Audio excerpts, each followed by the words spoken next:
Sue! Well, bank says, welcome to the bank.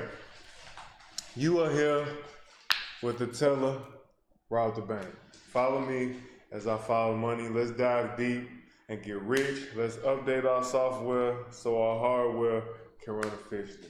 Man, you see what I'm rocking today. I'm rocking the Barcelona joint. You know what I'm saying? I ain't been to Barcelona, Spain yet, but I want to go. I definitely believe in being an international player, man. Don't just be local. Don't just be country. I don't know what it would be for local, country, and then global. Be global, man. Be international, baby. Get you a passport, man. I got me a passport. I think that's the best decision you can make, and not to just for the women and stuff, but just to actually get different experience, man. The more I'm telling you, the more you grow and the more you expand, the more you actually like things. You put your priority become different because when you're not. I know people who've never left the block. And they stuck in a certain paradigm. They stuck in a certain way of thinking. And then, when you start traveling, you start seeing the world and seeing that, especially here in America, monetarily, we are in a better condition than a lot of people. Family-wise, even when you have less, you care more about family and stuff like that. And so I would say that about these other countries. Anyway, that has nothing to do with what I'm doing now. The video I'm watching is Hope Bryant. He is talking about why smart people fail. It's often not the reason you think. So let's see why smart people fail, because I do not agree with that. I don't think smart people fail. I think smart people who don't take action fail. Anybody who doesn't take action fails. You can't. I don't think you can be. It's kind of hard to be smart and fail. I think you can be smart and not take action, or be too insecure, to lean too far into your insecurity while being smart is a bad thing. So, yeah, let's see. I don't know. Maybe I could be wrong. Pop call Thursday. Hope Bryant. I'm live. I'm in San Francisco, heading to LA and then to San Antonio, Texas, to speak for 100 black men for their strategic planning session for 2018, giving them the memo and talking about my thoughts around how they can transform America from where they sit. 100 Black Men of America is a great organization. I hope to help them out, help my friend Tommy Dorch, who is the new chairman, to reset their whole dynamics. One nonprofit helping another.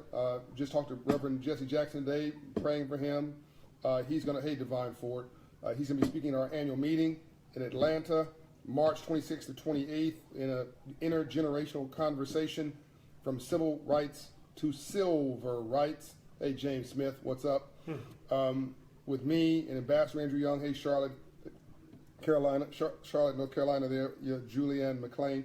From civil rights to silver rights, intergenerational, myself, Reverend Jesse Jackson, and Ambassador Andrew Young in an intergenerational conversation. The annual meeting, hey, Orlando, signing in Victor. Hey, Greg Tyson, Charlotte, North Carolina here.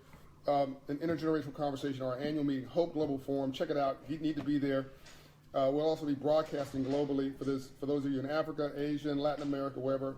Hey, Kevin Siplin, Hollywood, Florida. We'll be broadcasting during the annual meeting, but you need to sign up. You need to be there. You need to try to win. If you can't pay, win a delegate pass to be there. It's going to be hot, hot, hot. It's a lot of big, hey, Michelle Bryant, a lot of big plans being announced. Festus Moye from Houston. Shelly Mills, hey. A lot of big, Karen Horry, how you doing, from Yonkers, New York. He's doing a lot of shouting out. And I just thought about this. But to say smart people fail is why stupid people succeed. So, I don't know. I just want to see. I wish he was kind of... A lot of big announcements. He's giving a lot of shout-outs. Speaking at our meeting. Hey, Terry Obat. So again, Hope Bryant. Hey, Tiffany from Houston. John Hope Bryant, founder of Operation Hope, Lavelle from Memphis. Promise Homes Company, hey Sandy White. Operation Hope, hey Anthony Barker. Bryant Group Ventures, 40 companies created from nothing. So let me jump into this because I got to go to the airport here in a minute. Hey, Eugene Brown, did I get that right? Innovative topic, why smart people fail. So this is really bugging me. I'm going to do, by the way, one of you guys asked me to do a thing on Bitcoin. I will be doing Bitcoin and blockchain this week. So tune in. I'll probably do it tomorrow. Hey, Lincoln Moyo. So let me jump into this topic. Yolanda. Real quick, because he said a lot of things, but he said he does venture capitalists. He has a nonprofit foundation, non-for-profit. And I'm pointing that out because he's kind of giving you structures of how to be in business. Not about just telling you to be in venture capital or have a nonprofit, so forth and so on. But he's taking the action. So I want to look, me personally, I'm interested if guys like this or other, because very wealthy people are in venture capital or are in private equity. Venture capital and private equity, I'm pretty sure are the same thing. Let me see. Let's Google it real quick. But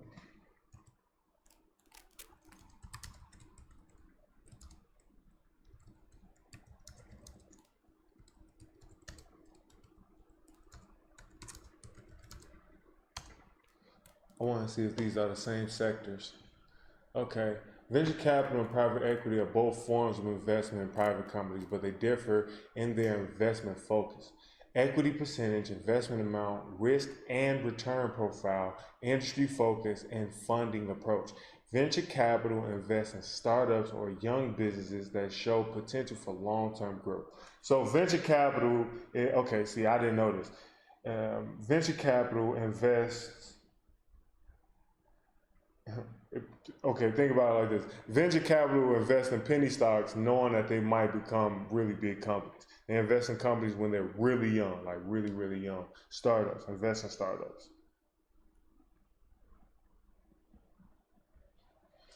Okay.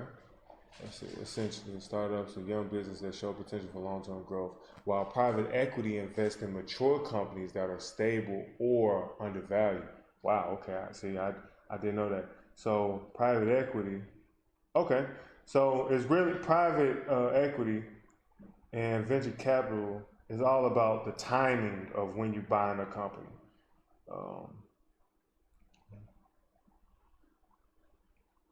And stable, mature.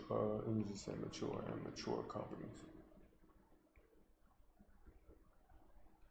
See, I didn't know that. Mature companies that are stable and undervalued.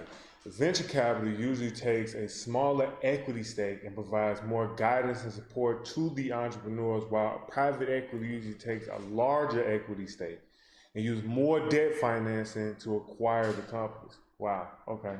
So that's awesome. Never knew that. So just by John Hope Bryant, just kind of watching his thing, just watching what he's saying, watching how he moves, I could kind of see how he's doing what he's doing. He's in he's in venture capital, excuse me.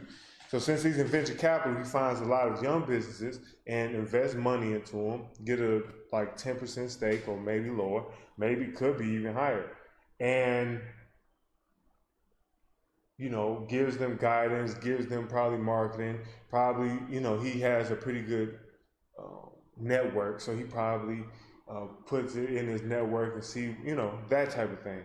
So that's awesome. I think that I like that. See, I just learned something new. Private equity, there's a difference between private equity and venture capital. Even though they're in the same sector, there's different, the timing of it. Private equity is in older, mature companies.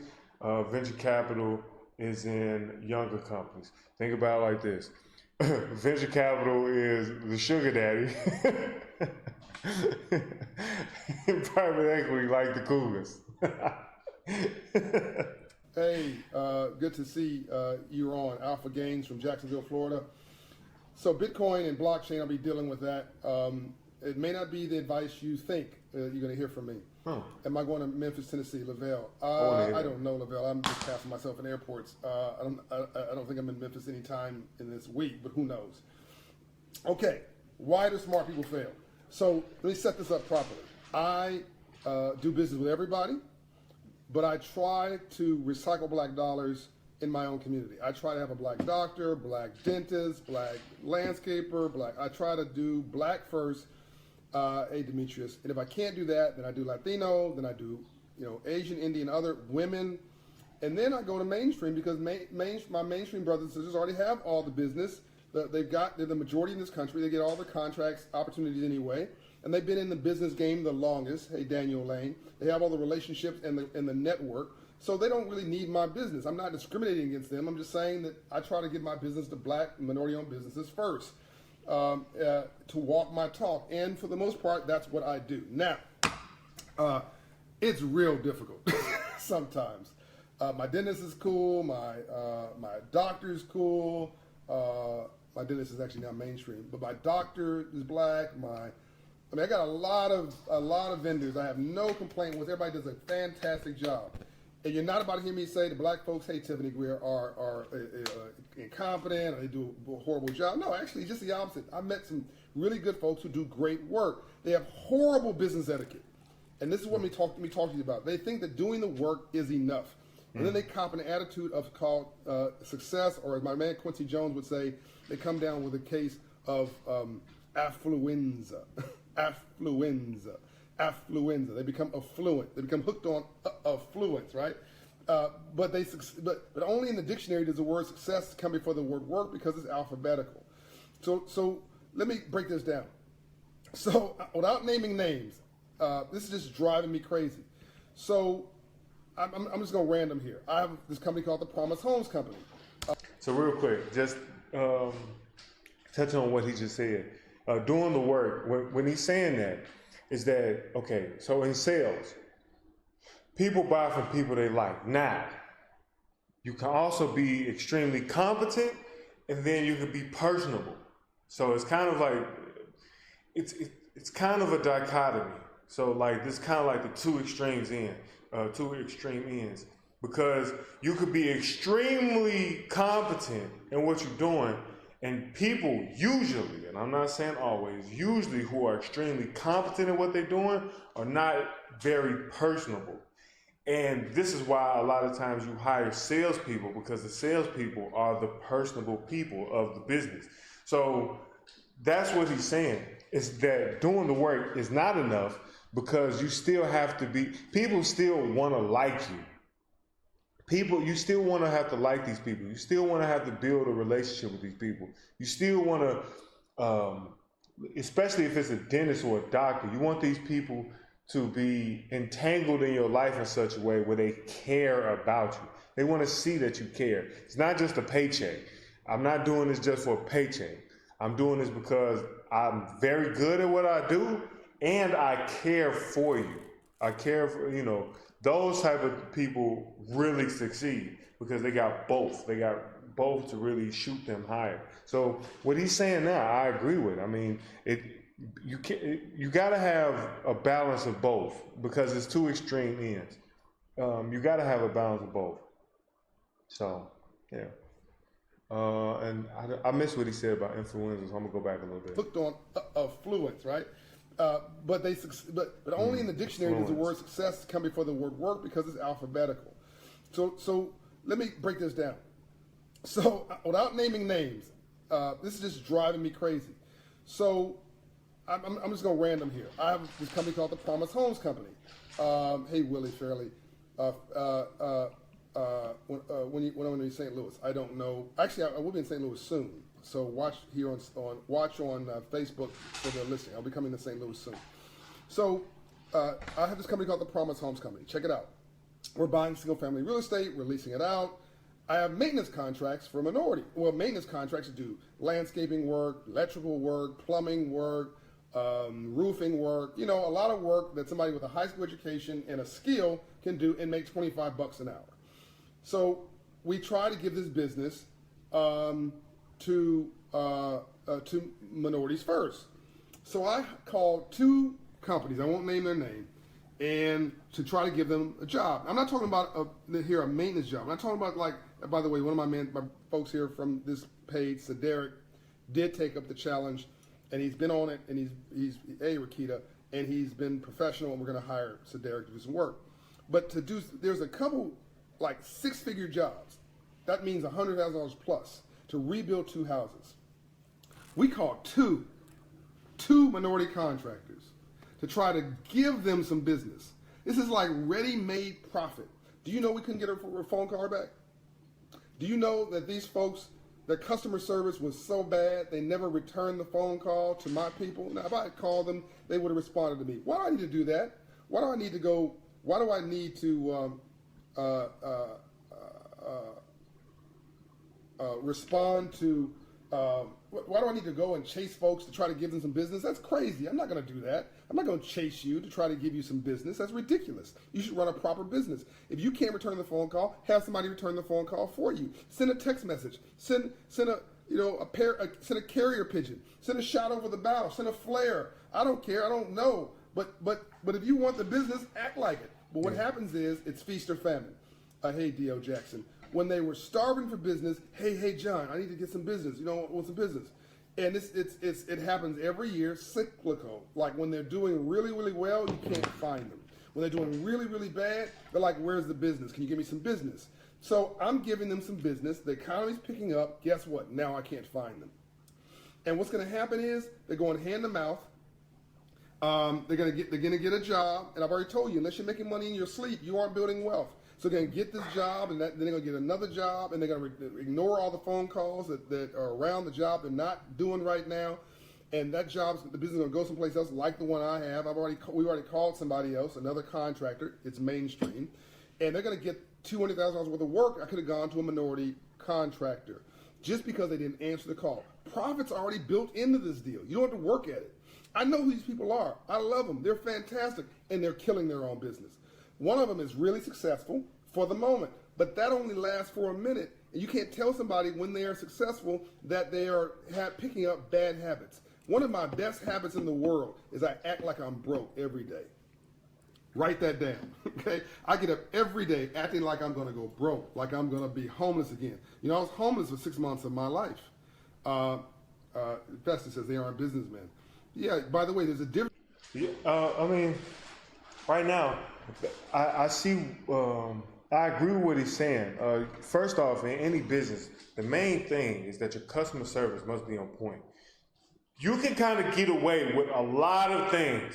I'm telling you, like we seen, I think the Cody Sanchez video, the customer service part is such a cornerstone of business because it's the interaction between you and the people who's giving you business. Like that must be A1. When I did drop shipping for a little bit. And I watched a lot of videos on drop shipping, how to do all this, yada, yada, yada, so forth and so on. The central thing in drop shipping is to have good customer service. When people email you, when people text you, when people comment on your pictures, you need to be able to interact with these people because they're going to give you feedback. Now, from that, him calling somebody and saying they're not having good customer service shows you to a large extent where the weakness is, where it lies. First, it's in customer service, right? But bigger than that, if we think in bigger terms, is that they don't know how to hire properly. Because if they knew how to hire properly, they will obviously know that I need to have a customer service. And then I will be able to have more intake.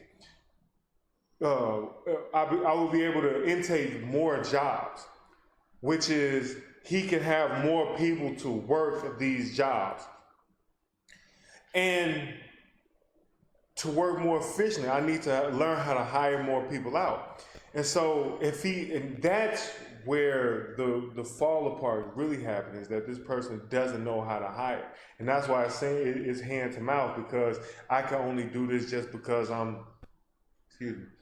I can only do a job at a time because either I'm doing it myself, which means, like he just said, I'm not separating my money for my time. And once again, this is where one of the central themes of this channel is that sales is the occupation of the rich, delegation is the pursuit or the task of the wealthy. So when you understand that, the reason why that is, the wealthy in this situation, if I was a contracting company, what I am doing is I am delegating the task out, also known as hiring. So I need to have a delegation task or a team. Now, what does that also mean? We might take a hit at our profits a little bit more, which is fine. But I have more time, which means I can make more sales. You see how that works? Because now as a CEO, your main job, or let's just say right now at the contractor's level right now, he's focused on like a lot of facets of the business, which I understand. He's focused on many facets of the business, and that's not good for a CEO. Like, Rob, why is it not good for a CEO? The reason it's not good for a CEO because the CEO is the chief executive officer. He makes the decisions for the company. He doesn't work in the company, he works on the company. Got to pay very close attention to that. He works on the company and not in the company. The only difference of that is the I and the O. He works on the company, he works in the company. Different things. So then you have the CTO, Chief Technology Officer, or the Chief Operation Officer, or the Chief Accounting Officer. These people work in the business because now they have to operate in different facets. That's why it's set up in this way. The CEO is delegating the task. And a lot of times the person who owns the company does not run the company. That also. But that's a different story for a different glory. We're not even going to get into that right now. But I'm just pointing out in this example that he gave is that the person is not good at hiring. The person, he's having a problem with hiring more than he is having with intake of business. Because if he hired properly, he could delegate the task out properly and have these things run more efficient. So, yeah. And that's kind of, in being, I really don't like to use this term in this facet, but because Black American, I guess, to be under the auspice of Black, is that it's kind of hard to a certain extent to hire people in the Black demographic. It's kind of hard to kind of hire people because then you run into all type of things, jealousy and all this other thing. You run into these things more times than not. Because I've ran into these problems, and I hire Mexicans. When I work, I hire a lot of Mexicans. Just it's built in their culture to just like really work. But yeah, man. Yeah, I don't think I have anything else to say. Well, that they are picking up bad habits. One of my best habits in the world is I act like I'm broke every day. Write that down, okay? I get up every day acting like I'm going to go broke, like I'm going to be homeless again. You know, I was homeless for 6 months of my life. Bester says they aren't businessmen. Yeah, by the way, there's a difference between business and busyness. There's a difference between business and busyness. And by the way, so these same folks will, when their business runs out or they don't have a receivables list, so the banker can't underwrite their loan, these are the same folks who will be saying that there's discrimination. Oh, this is about racism. So real quick, and he's saying go broke, act like you broke every day. Grant Cardone kind of talks about this, and he says he's moving his money. He kind of moves his money in such a way where when you don't see all that money in your bank account, and this is, success can defeat you. It sounds odd, like what? Like how can you be defeated by success? But you can get complacent. If you see zeros in your bank account, to a certain extent, you're gonna get a little complacent sometimes. But once you start moving the money and it's never an amount that's substantial. The difference when you're hungry and when you how can I explain this? When you have money circulating, but you don't have a lot of money saved, versus somebody who has a lot of money saved, is the mentality of those two people are different. Because now you're like, damn, money is always kind of moving. I got to keep working. I got to do more. I got to do these things, which is not necessarily bad, because then we go to a whole nother level of trying to use money to save you time. That's a whole nother level. But I'm just talking off what he's saying, and then using that as an example what Grant Cardone saying is constantly go broke. Don't you can act like you broke, but constantly go broke. Constantly invest money that's going to drive in more money. Constantly throw money out and do that. Move the money. So, or they don't have a receivables list, so the banker can't underwrite their loan. These are the same folks who will be saying that there's discrimination. Oh, this is about racism. Oh, I can't get a bank loan. No, this is about you not running a proper business and returning somebody's dang on phone call when they try to give you some business. Okay. Andrika says this is bad. Yeah, this is bad. You know how insulting it is when you're trying to give somebody some business? Give, give. I don't want anything from it. I'm just trying to give them some business. And they won't answer the phone call. They will not return the call. Okay, so that's offensive number one. Yeah. But by the way, I'm going to be fine. I'm just trying to help. I'm trying to hook up the peepers. I'm trying to hook up the peeps. I'm trying to give them some business. BNAS, from business. Okay. So this other example. I had somebody taking care of my cars. Guy is fantastic. He went and found another. So real quick, and I really want to say this.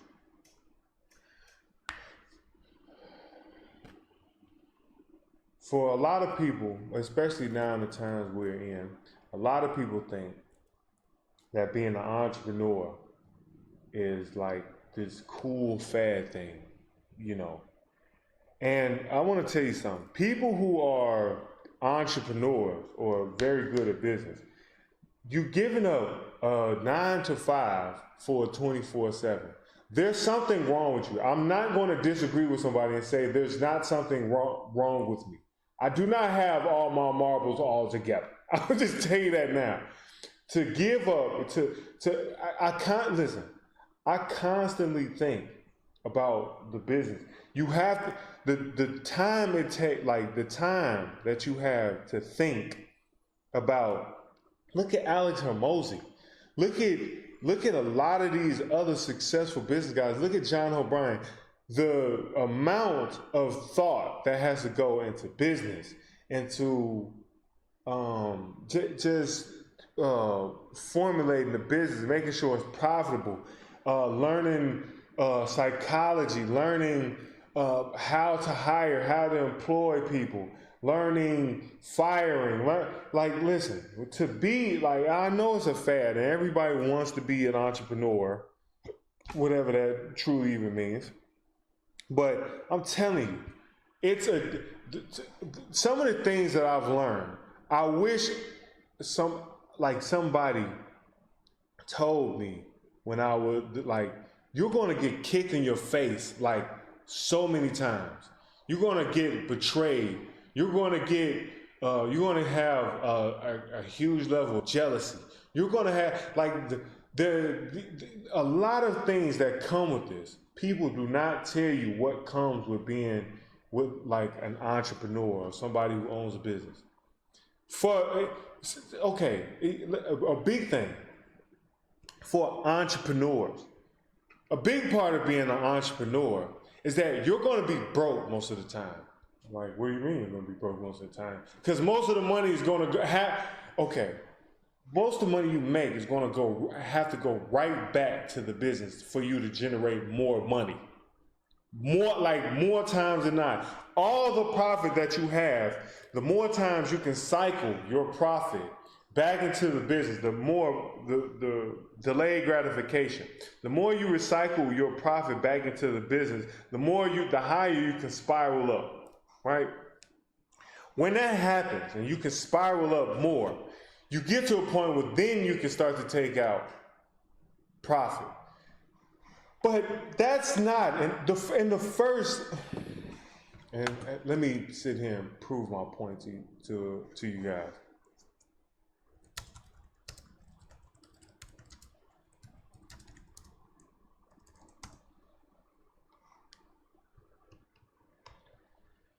Okay, so the statistic is 1 in 4 businesses fail.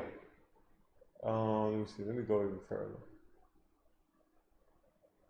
By the end of the second year, 30% of business will have failed.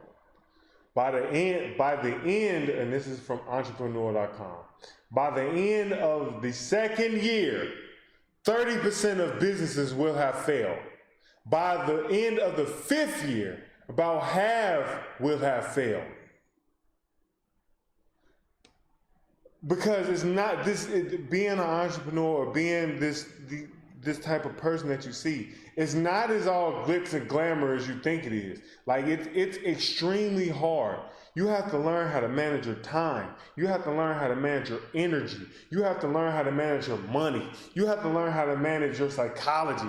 Like it's so many things, so many facets of being an entrepreneur that people just just kind of move around. Like they just like, oh yeah, don't care about that. Just look at me on the beach. Most of them motherfuckers are bullshit because they're not showing you how hard it gets. They're not showing you them long nights where you feel horrible about yourself because nothing seems to work. They don't tell you about being in sales and you go through sales and in this day, you're just getting kicked in the nuts with a steel boot. I'm talking about just getting demolished. And you have to wake up the next day with a smile on your face, ready and happy to get kicked in the nuts with a steel boot again. Like this is the mindset that has to go into being this type of person. If you want to fit into this, people make this caricature of entrepreneur, but if you want to fit into the realm of entrepreneur, to be an entrepreneur is to be kicked in your nuts by Messi or Ronaldo with a steel boot and wake up the next day and be like, well, ready to get kicked in the nuts again. You have to do that with that type of attitude. You're like, oh, you kicked in the nuts again. Let's do it. Like you have to do that. So to even be an entrepreneur, man, you can't have everything. Like to upstairs, you can't have upstairs. You can't have it all because it's so many facets of an entrepreneur or a wantrepreneur. That's what most people are, wantrepreneur. So many facets to these things that when you are an actual entrepreneur, you got kicked in your nuts. That's what this is. And this is like. When entrepreneurs see entrepreneurs, when you see this person, when you see another person, they've got kicked in the nuts, or they have a successful business, it's a respect. Because at some point, at some extent, you've got kicked in the nuts. And it hurts. And you know that feeling. So, I don't even know where I was going with this, man. Great guy. He didn't have somebody, he hadn't mentored anybody to hand off the business to. So all the business that he picked up, gone. Because he didn't mentor somebody, he didn't have somebody in place to take the accounts that he had to wash my cars and wax my cars and give it to somebody else. So now that business is going to a mainstream firm. Then I tried another minority firm. They wrecked one of my cars, wrecked 2 of my scooters, cost me $2,000 in damages to a whole other thing. So that guy's done. Love him, like him, but can't do business with him. That goes to a mainstream firm. Somebody says, well, why is that mainstream firm taking care of John Bryant's car? Because they're bonded and because they show up on time and they do the business. Not because they're better. In fact, the service of the mainstream firm is no better and maybe a little worse than the other service I got, but they're professional. They solve problems. They show up on time. They keep appointments. This is basic business etiquette. And that right there, business etiquette. Let me see, where can I add that? Let me put that right here. Business etiquette.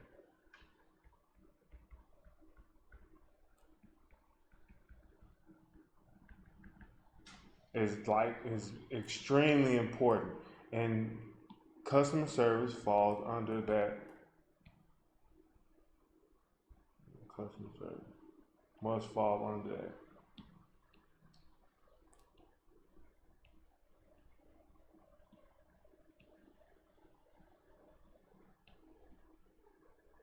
Okay, there we go. Let's go back and hear what he said. When they do the business, not because they're better. In fact, the service of the mainstream firm is no better and maybe a little worse than the other service I got, but they're professional. They solve problems. They show up on time. They keep appointments. This is basic business etiquette. This is why smart people fail, because they think they're smart. Okay. Chester says, I'm killing it tonight. No, I'm just worn out and tired of crap, and I'm so sick and tired of being sick and tired. They show up on time. They keep appointments. This is professional. They solve problems. They show up on time. They keep appointments. This is basic business etiquette. This is why smart people fail, because they think they're smart. Okay. Chester says, I'm killing it tonight. No, I'm just worn out and tired of crap, and I'm so sick and tired of being sick and tired. I'm just calling it like it is. T-I-S. Tis, like it is. All right. Another example. We had a handyman working at the house. And to be fair, I had a white handyman and I had a black handyman and all that kind of stuff. Just to be fair, and all of them were flakes. Okay. So this one dude, a brother, really, really, really good, mentored him. And I want to point out what he's saying. It's not, once again, let me reiterate what he's saying. It is not about color.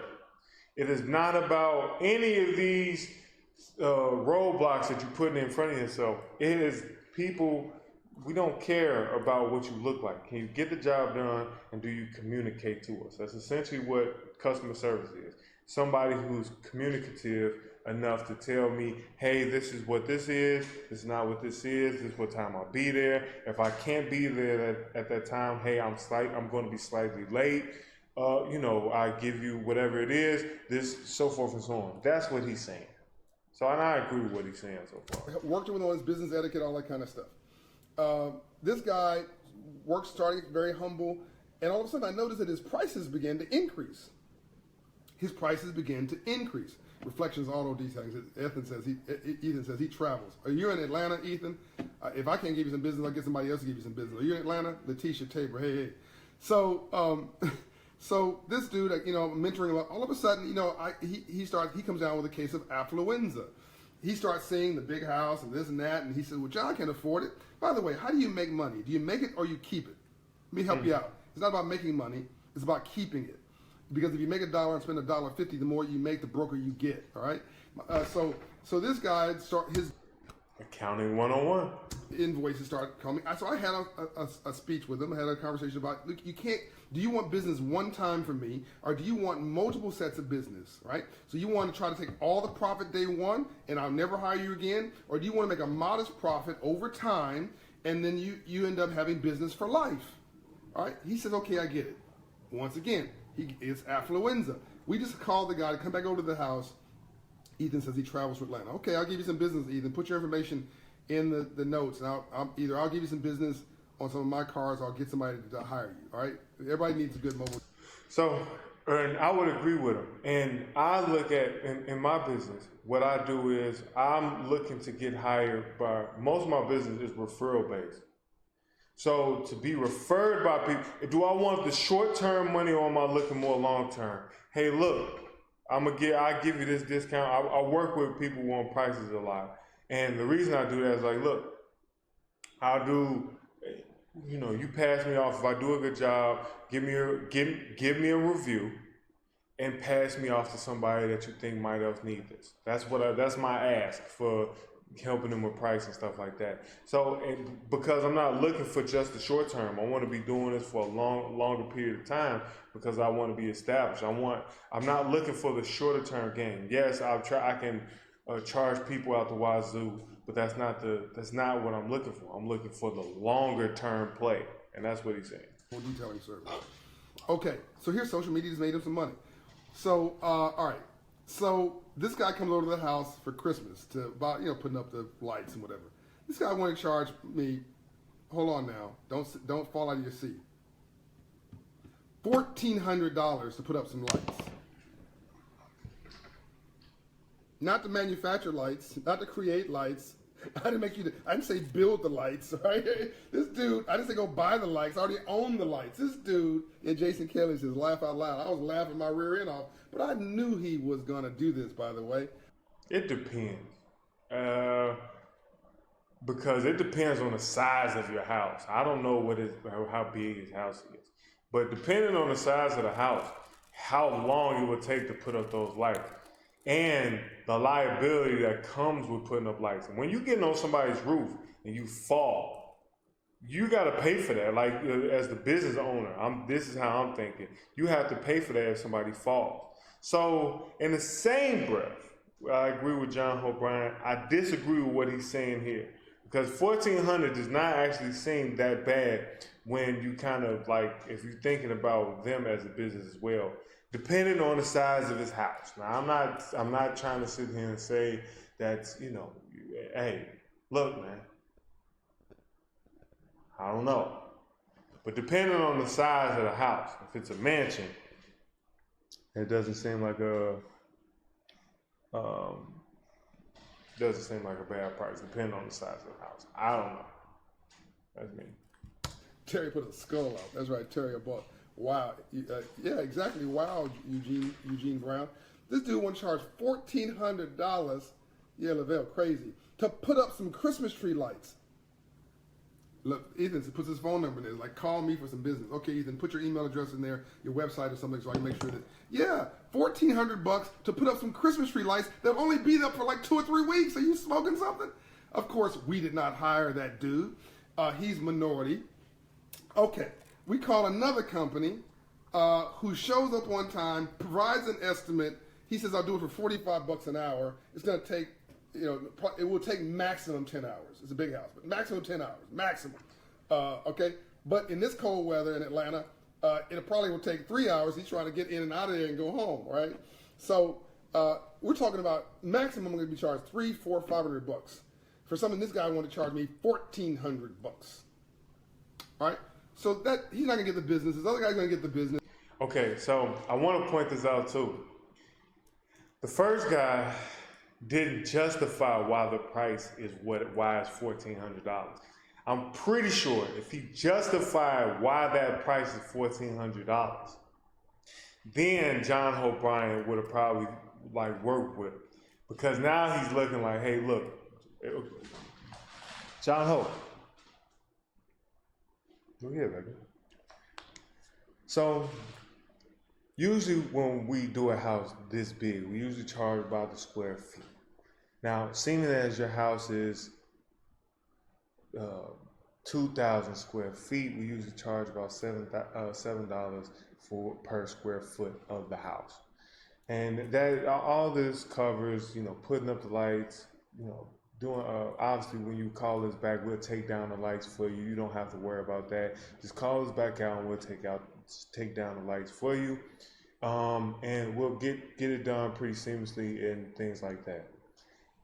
If he said that to John Hope, he would have thought, damn, okay, that's actually not that bad. Because if you think about it in retrospect, or if you think about it, what I just said, John Hope, don't get me wrong, there'll be some guys who would charge less. But they'll charge you, let's just say $500 to come out and put the lights up. And it'll be the same. Well, are they telling you a price to take them down? We just couple and put everything together. And it'll be $1,400 with $7 to put them up, $700 to bring them down. And that's for putting the lights up. That's for making everything seamless and everything nice. I know you already have the lights, so I understand that. It would have actually been more if you didn't have the lights. He's justifying why the price is what it is. If you justify the price, then it's a better understanding. Hey, look, I understand that the guy was more professional. The guy gave him reasons. Hey, we usually charge $45 per hour to do this. If he said we usually charge $7 per square feet and you have a 2,000 square foot house, or if the house is probably bigger than that, but let's just say if it's 14, If it's 7,000 square feet, we charge $2 per square feet, which is $1,400. Yeah, would it be $1,400? 2 times 7,000, 14. I guess that would be. Let me make sure the math is right. I'm slipping right now. I feel bad. So let's see. 0.2 times 7,000. Yeah, okay. So we charge 20 cents, excuse me. We charge 20 cents per square feet. So, what is that? Why is it doing that?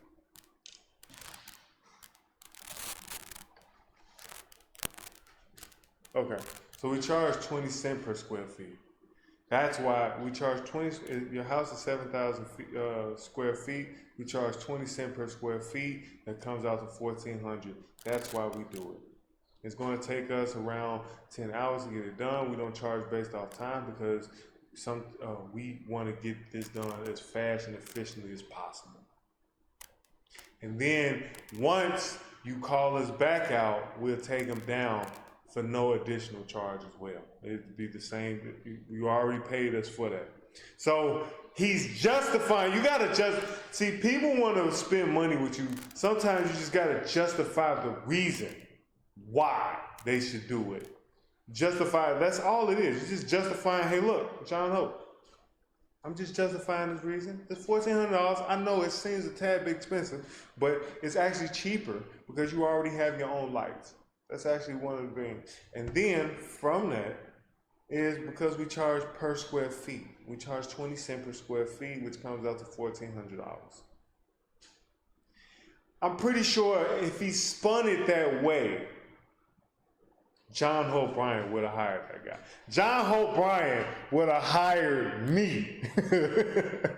Because that's how I would have talked to him. I would have been there on time. I would have told him 20 minutes in advance, I'm on the way to you, or I'm finishing up a job and I'm headed to you now. I would have walked out. I would have got him, walked out, and we would have walked the property. Let me not give any more of the sauce.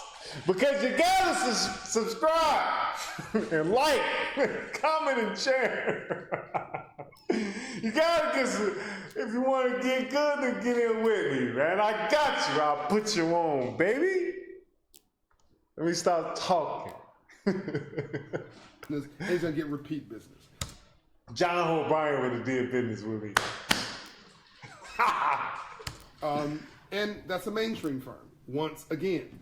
I had these two techs that were working at my house. Nice guys, whatever. Couldn't get them to use basic business etiquette. Show up on time. Stay, be consistent. Follow through. Keep your word. Just basic stuff. Then they cop an attitude. Well, who's John Bryant think he is? I'm the guy paying your bill. That's who I am.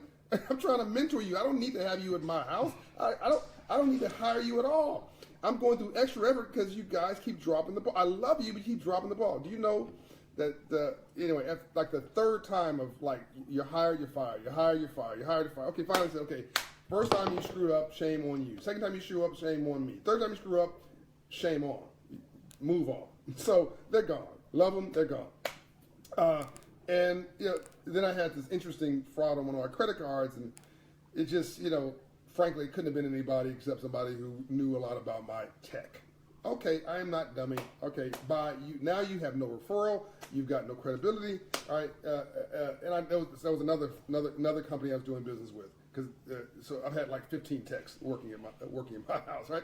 But I mean, what kind of fool am I? So as Ambassador Andrew Young would say, he was talking in Africa to leaders. He said, "I'd rather you you can make more money from a growing economy than you can steal from a dying economy." There's a quote for you. This applies for our inner city communities, third world countries. You can make more money from a growing economy, hey Kendrick, than you can steal from a dying economy. Boom! I gotta get out of here in a minute. Go to the airport.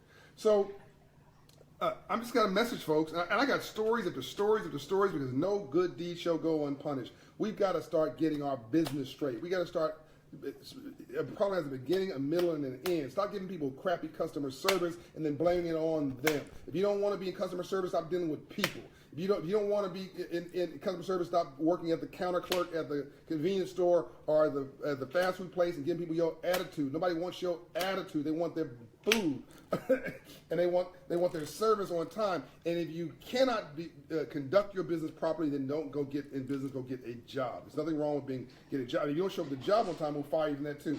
I got people not showing up for work, and then want a paycheck. Anyway, don't get me started. I love everybody. We're gonna keep trying. We're gonna keep working at this. But no good deed shall go unpunished. Don't let anybody take advantage of you. And don't get into a guilt trip when people don't do their job. Just fire them, do them a job, do them a favor, let them go find their light and find the real true calling where they should be, because no good deed shall go unpunished, and rainbows only follow storms, and love them into a new reality. And I love you. I gotta go to the airport. So this was why smart people fail. Affluenza, crappy customer service, feeling like you've succeeded, so either you don't follow up. And I'm guessing affluenza is seeing somebody has money and then basing the price off them having money. That's what I'm guessing affluenza is. So you don't follow through. You don't. Basically, what I'm saying is act like you're hungry. Rakita says, "Hire me, I'll show up." That's my cousin. She said she'll show up. Act like you're hungry, like you're gonna go broke every day. If you don't have the magic of compounded interest, which is wealth, then have the magic of compounded interest, compounded hustle, which is your energy. I love you much. Bye. I agree. Pretty much what the theme of this is fundamentals. Have the fundamentals. Fundamentals is business etiquette, customer service needs to be A1. Show up on time, keep appointments, communicate, keep your word, follow through, justify your price, justify why your price is what it is. Because I think to a large extent, yes, you want to get a lot of work, but to a certain extent too. Now, I will say this. Price also dictates the type of customers you get as well. Because you want to have good customers. You do not want to have bad customers. You want to kind of funnel off bad customers, because bad customers can destroy your business. Really can destroy your business. Bad customers can destroy your business. Bad customers are the worst people. And you got to test for this. You must test for this. You must test for. I had a guy, man. I'm gonna tell you this. I was cleaning gutters one time, and I just wanted to test to see what this guy was gonna do.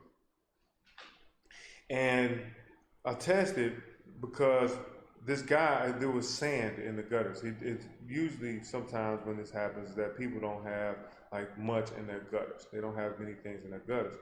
And I got in the gutters, and there's like sand or rubber from the roof.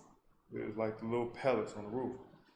And it's not my mindset when I think about cleaning gutters is to clear the thing that's stopping, the impediment. What is stopping the gutters to flow freely?